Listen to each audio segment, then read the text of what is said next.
Hi everybody, my name is Karen Fabian and I'm the founder of Bare Bones Yoga, and I wanted to do a video today to present to you 4 qualities of muscle. Now I have to say right out of the gate, this is something that I don't normally go into when I teach anatomy to yoga teachers, because this level of detail really lives more in the exercise science world, in my opinion.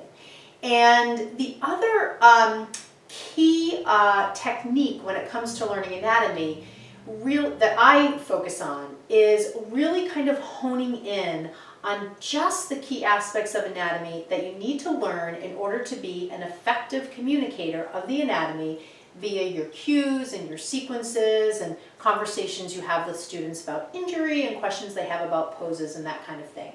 However, I know that many of you out there are probably pulling information on anatomy from many different areas, and so maybe this is a little bit of a nod to that.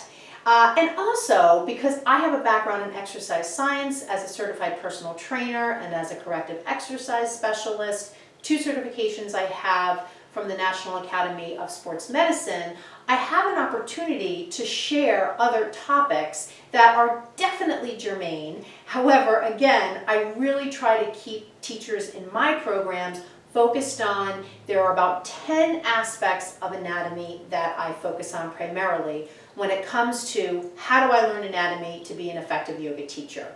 So, having said that, I know it can be fun to go off into these little side conversations, and so that's maybe a little bit of a nod to that as well. So let's talk about the 4 topics or the 4 qualities of muscle. And as an example, we're going to use the muscle pair of the biceps and the triceps. Now, right out of the gate, you obviously have to know where those muscles are, and they're 2 muscles that most of the general public probably are familiar with. Your biceps is the flexor of your elbow. It also affects your shoulder, and it moves in, it's in the front of the body, and it creates this movement in a sagittal plane known as flexion. Your triceps is on the posterior aspect, or the back of the body, and it's responsible for extension.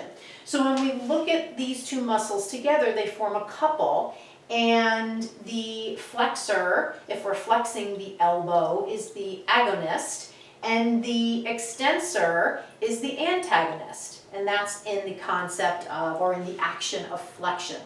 So with that in mind, that'll be our muscle as we go into this conversation. We'll refer to that as I go through the concepts. So there's 4 concepts that I'm going to present to you here, and these are 4 qualities of muscle. The first one is muscle has as a quality what's known as extensibility. Now you may hear that and you may think that means extending something, and you'd kind of be right. What extensibility refers to is a muscle's ability to lengthen and to create flexibility in the body. And when we think about flexibility in the body, we're really looking at the ability to move with ease at the joints, because remember, the joints are where movement occurs, and this is described as the range of motion. So if you have limited range of motion in your shoulder, you might only be able to flex your shoulder this much. However, if you had full range of motion in your shoulder, you'd be able to flex your shoulder as fully as could be measured for shoulder flexion. And all these things are measured with a special tool known as a goniometer. So back to our 4 qualities. So quality number 1, muscles are extensible. They allow us to have flexibility in movement. They lengthen. So this is what we commonly refer to as flexibility or lengthening or stretching. The second quality is muscles are also elastic. They have elasticity as a quality. Now, I have an elastic band here. And you probably, when you heard elasticity, thought, oh, rubber band, right? So you would be on the right track.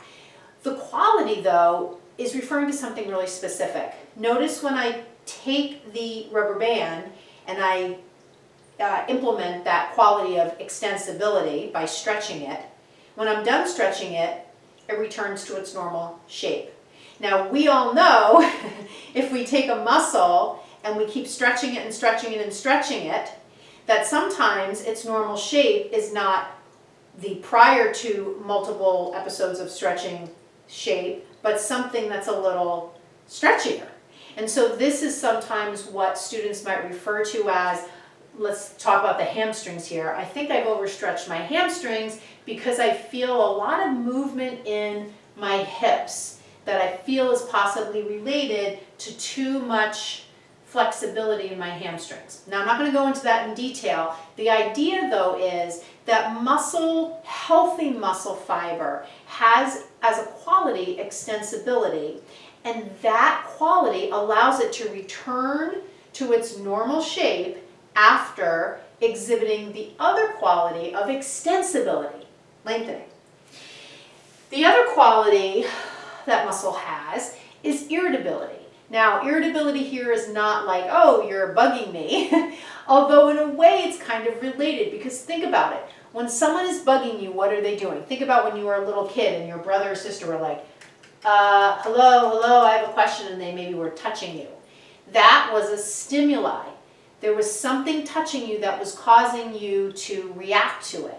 That is what irritability is. Irritability is the quality of a muscle to react to stimuli. In this case, we're talking about potentially messaging coming from the central nervous system, the brain and the spinal cord, to the muscle to ask it to do something. It could also be the response of the muscle to react to an external force or load placed upon it. So if I put a weight in my hand, my muscle is going to respond to the weight of that load by contracting if I want to keep my arm out straight.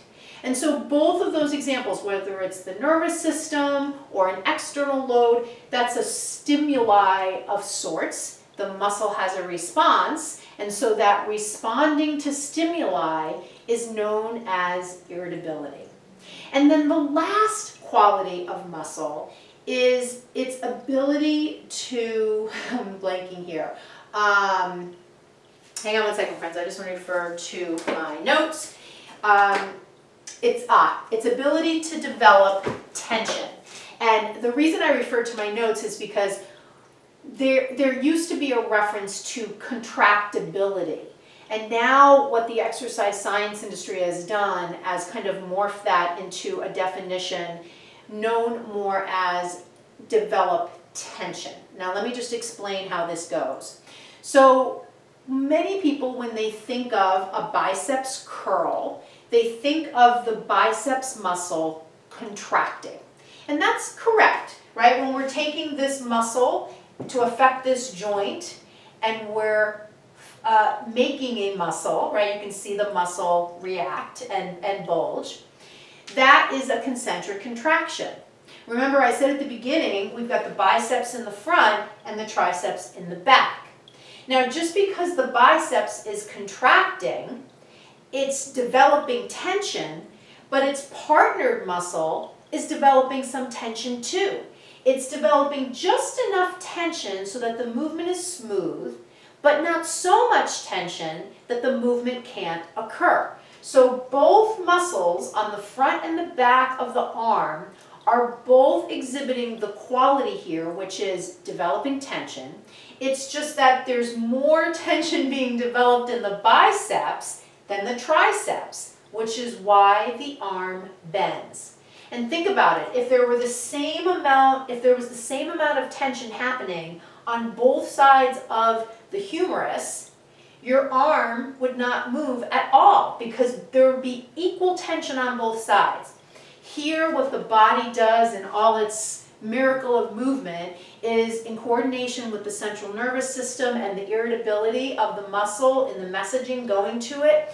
The biceps is contracting, the triceps is allowing that contraction. And it's doing it in a way so the movement is smooth rather than a jerky, kind of abrupt movement.